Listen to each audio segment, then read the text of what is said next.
Hello and welcome back to Overbooked. I'm Amanda and today we're going to be going over the 2021 Reading Women Challenge. Here we go. I talk about the Reading Women Challenge a lot on my channel, a lot of my videos. I know I've linked it all out to you guys, but here's just a rundown. This is what this video is for.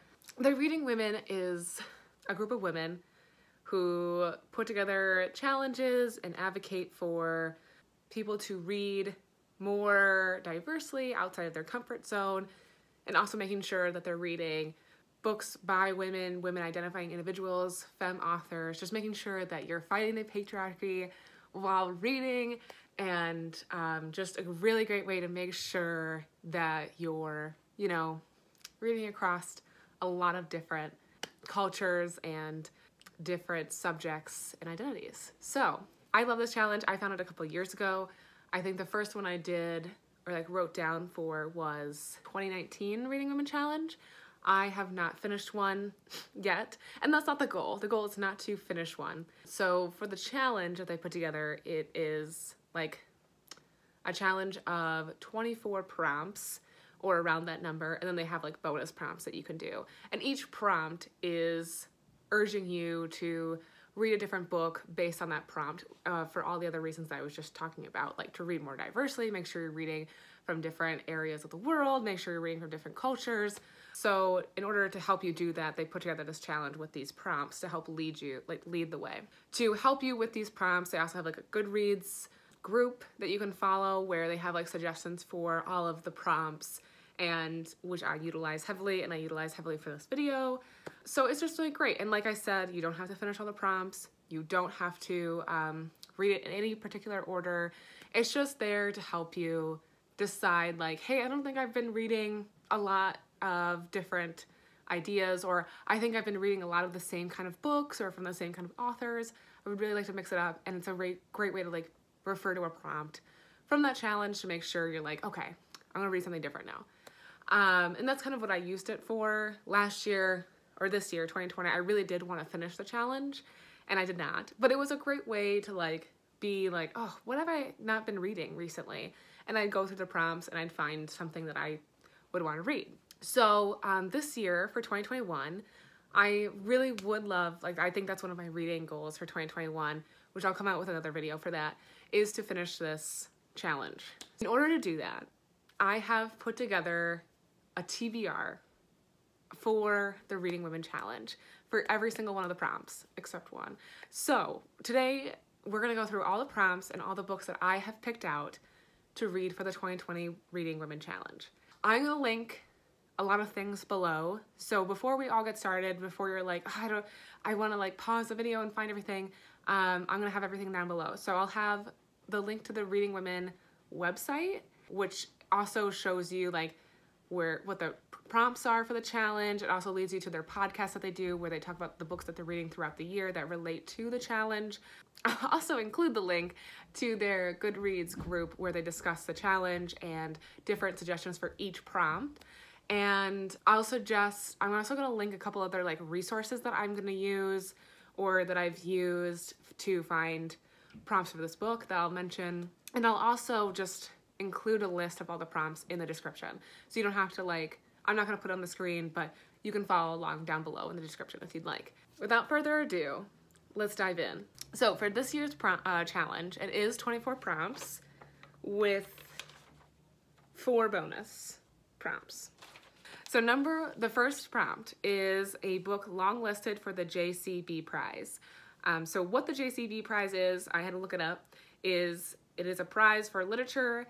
I'm terrible taking notes, you guys. Is a Indian literary award established in 2018, and it is awarded to a distinguished work of fiction by an Indian writer.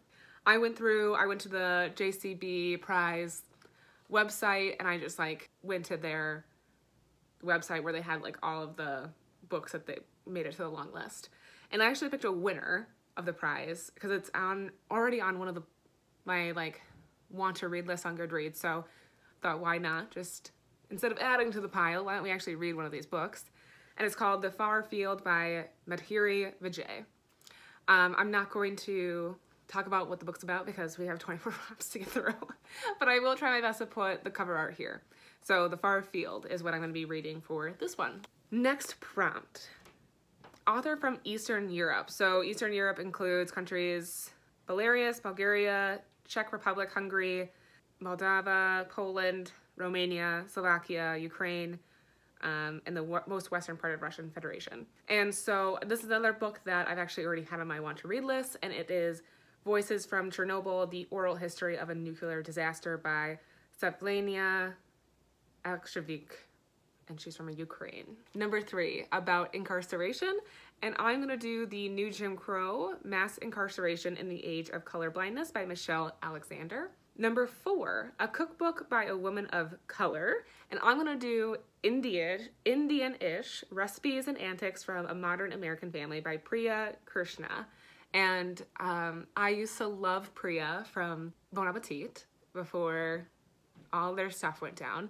And I loved when she used to do videos with her dad and her mom. They were hilarious and just so fun, and you could just see the love in that family. So I'm really hoping to get a lot of that same kind of feeling in her cookbook, and I'm sure I will. And yeah.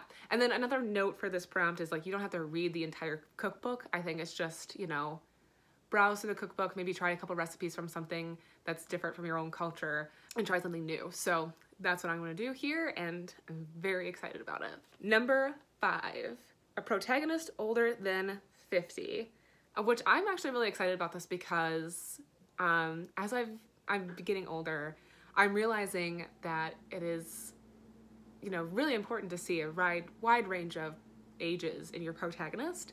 So just making sure that all readers can relate. So I'm really enjoying this prompt. I wasn't expecting it, but I'm like pleasantly surprised. So the book that I picked is Two Old Women, An Alaska Legend of Betrayal, Courage, and Survival by Velma Willis. Number 6 is a South American author in translation, and I guess I got lazy at this point and didn't include in my notes the countries involved in South America. But I did pick Daughter of Fortune by ISABEL Allende, and I believe she's from Chile.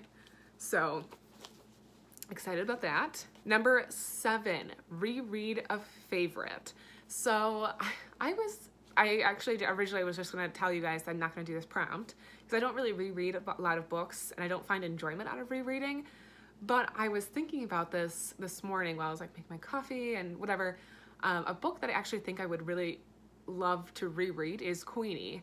So I actually gave that to my friend to read, and she has it right now, but I think that the next time I'm able to see her, which I'm hoping is in the next year, I'm gonna ask her if she can give it back to me because I want to reread it. So I think that might actually be a book that I will prioritize rereading. But this might be a prompt that I do skip, is number 7. If I skip any of the prompts, I think it'll be this one. But I wouldn't mind rereading Queenie. It was a lovely read. Number 8, a memoir by an Indigenous woman.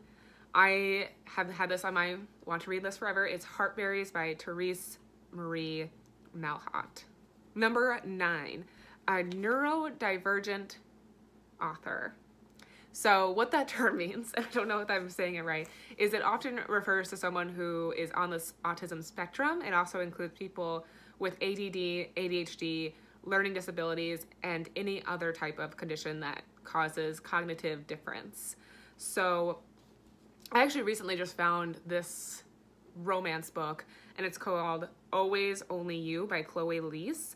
And when I went on Goodreads, in the description it says that it's a, oh my god, what is the description called? Own Voices book, because I guess the author is autistic and she's writing about an autistic character in this book. So I'm actually very excited about this book because when I found it, it sounded very intriguing. So I'm very excited to read that this year. Number 10, crime novel or thriller in translation. So I've actually seen this around, I think the Feminist Book Club box, I think that's what it's called, did this book for one of their boxes, one of their months or whatever. And it's called Hurricane Season by Fernanda.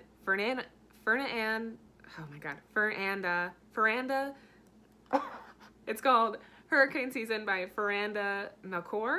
So number 11, About the Natural World. I think I'm gonna try to use this prompt to read Braiding Sweetgrass by Robin Wall Kimmerer.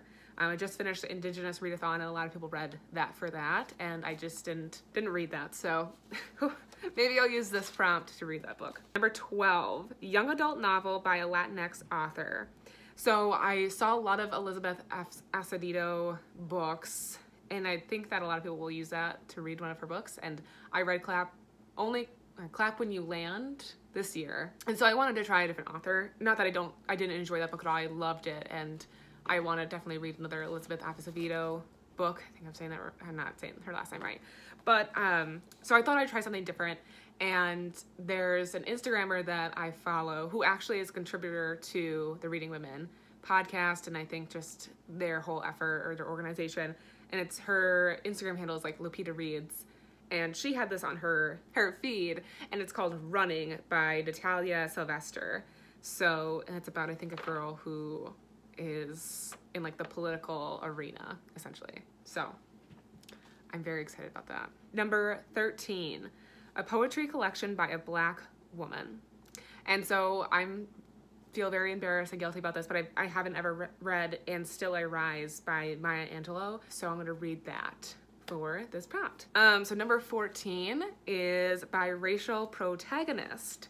And I think Savvy Reads, I've talked about her before on this channel. Hey girl, if you're watching. I think she suggested this book before, and it's The Girl Who Fell from the Sky by Heidi W. Duro.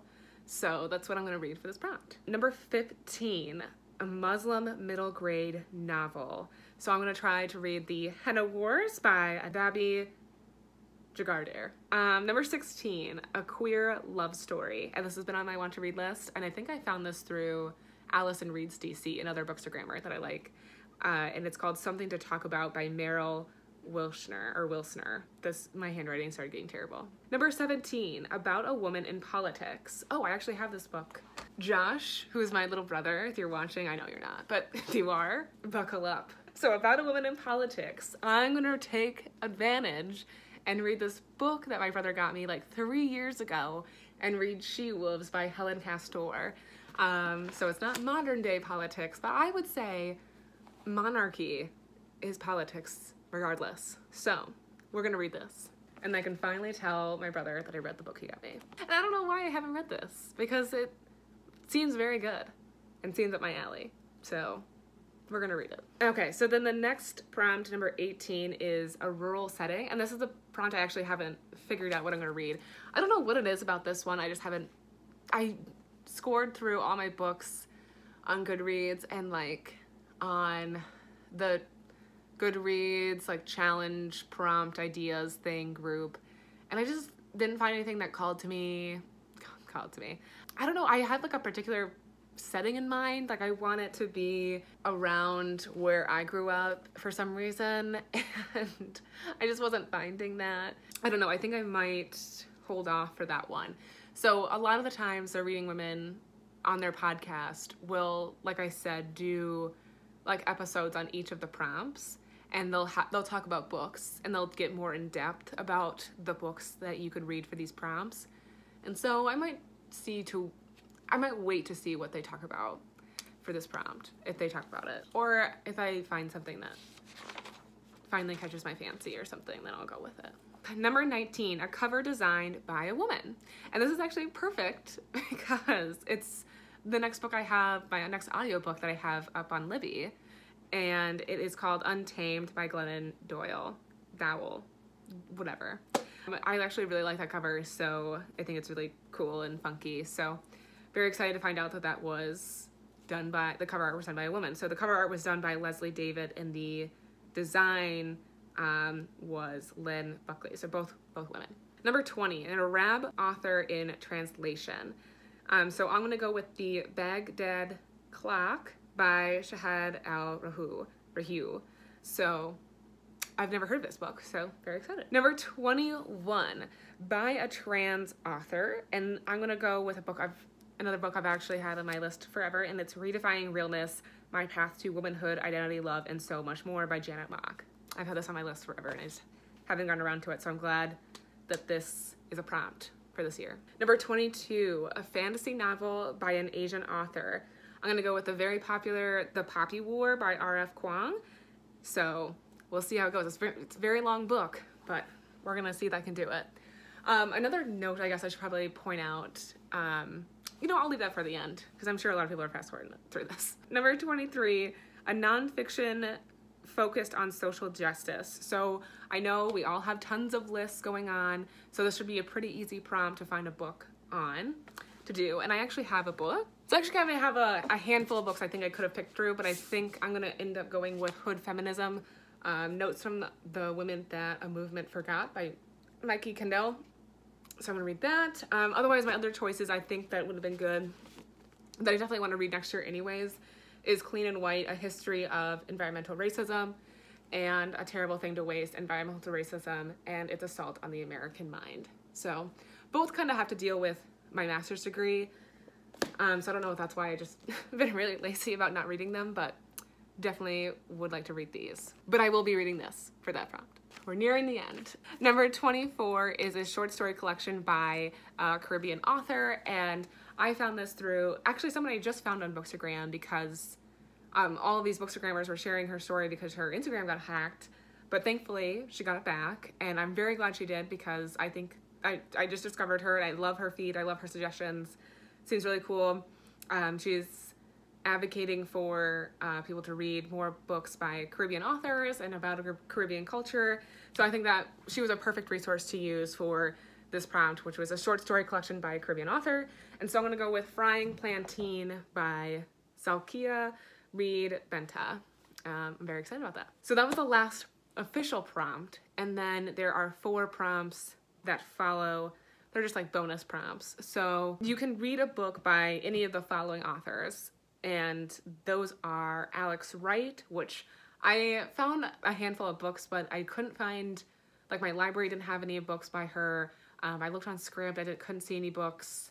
And so I might have to like do some more digging, but these are definitely bonus. So if I can get through the 24 prompts, I will not beat myself up if I do not make it to the bonus prompts. The next one was Yoko Agawa, which I've actually read a book by her already, as The Memory Police. And so I looked on Goodreads, I found another book I think that would be interesting, and it is called The Housekeeper and the Professor. The next author is Leila Abdullah, and I picked a book called My Harit. I believe she was a Muslim Arab author or Sudanese. Regardless, the book seemed really interesting. And then the last author is Tahitsi Dangaringuba, and I picked the book Nervous Conditions, which I guess is kind of like a series. She has like a 3-book trilogy series. So very excited to dig into those if I make it to those bonus prompts. So we went through all the prompts, we went through all of that. So I hope you can see kind of like how it would help you read outside of your comfort zone, read more diversely. It definitely helps me get outside of my comfort zone. For example, the middle grade and YA book and fantasy book prompts are definitely things I don't normally gravitate to. So those are definitely things I think help me just to make sure that I'm reading just different kind of books by different kinds of authors too. So that's very important. And what I also wanted to mention is you definitely don't have to pick a different book for every prompt. That's just something that I have in my head that I want to do. That's not what you have to do if you're doing this challenge. I should have mentioned this in the beginning, but there's plenty of prompts that you can double up on that make sense. And a lot of people do that. So they'll just like combine prompts to do the challenge, and that works perfectly fine. It's not like a competition. It's not, there's no race. There's nothing like that. It's just, and I feel like I keep reiterating this fact, it's just there for a tool for you to help you read more vastly and different books. So don't stress if you can't find a book for each prompt. I'm just psycho and want to push myself next year. So I just think that that's a good reminder, is like you could combine 5 prompts if you could make them fit. So don't worry about that. Yes. So that was my TBR, tentative TBR for the 2021 Reading Women Challenge. I will try to link everything that I mentioned below, the Bookstagrammers I mentioned, all those Goodreads stuff, the website. I forget something, just call me out and I'll make sure to include it. I just think that this is important. I do want to point out that the Reading Women is started by 2 white women. They do have a lot of contributors that are women of color that are very frequent guests on their podcasts that write a lot of their contributions for them. So that's something that I really enjoy, that they're not just making these decisions on their own as just white women by themselves. A lot of their contributors are the ones helping pick the prompts, they're helping write the reviews, they're the ones writing the reviews, or they're the ones encouraging people to pick the books that they picked. So I think that's very comforting to know as well. But if you're also just trying to read more diversely this year, I think that there are a lot of other resources that you can pull from to get ideas and prompts and book suggestions from. And I definitely want to talk more about that in my my 2021 reading goals video and where I'm going to be pulling a lot of resources. So look out for that, but I'll name a couple here in my final thoughts of this video. I think I've mentioned this a ton, but the Stacks podcast is definitely a resource I think is very valuable if you want to make sure you're reading diversely and about different authors and different places and culture. And it is a Black woman who runs the podcast, and she brings on a lot of people of color to come on her show and talk about their books or the books that they're reading. And so I really think that's a great resource. I already mentioned Lapita Reads. She is a great resource to read, to find different kinds of books to read. She is a Hispanic woman. She's also queer, so it's just a great mix of diversity in that. Allison Reads DC is a white woman, but she's also queer, and so has a lot of good perspective on some of those LGBTQA books that are, circling around, because sometimes you just want to make sure that you're reading something that has a good perspective, accurate perspective, and those are great resources to make sure that if they think that it's an accurate perspective, then it's probably a great perspective. I'll get into this in a different video, but there's a lot of resources out there for you to make sure that you're reading diversely and from different cultures and identities. This is not the only resource for you. I just really enjoy doing it. I enjoy their podcast. So I encourage you guys to check it out, at least check out the prompts, check to see if you could meet any of those prompts, see if there's a prompt that you would never think of that would lead you to a book you'd never pick up. A lot of times this challenge has led me to books I would never have sought out, and I end up loving those picks. So it's just a really cool challenge to partake in. And I just really enjoy it. So if you guys have any questions, I know sometimes I'm very bad at explaining things. This is a lot. This is a very long video, a lot of books thrown at you. So if you have any questions, leave them down below in the comments.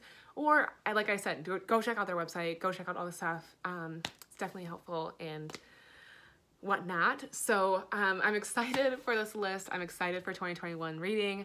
And with that, I'm going to go, and I hope that you guys enjoyed this video. If you did, please give it a thumbs up. And if you haven't already, subscribe, and I will see you guys next time.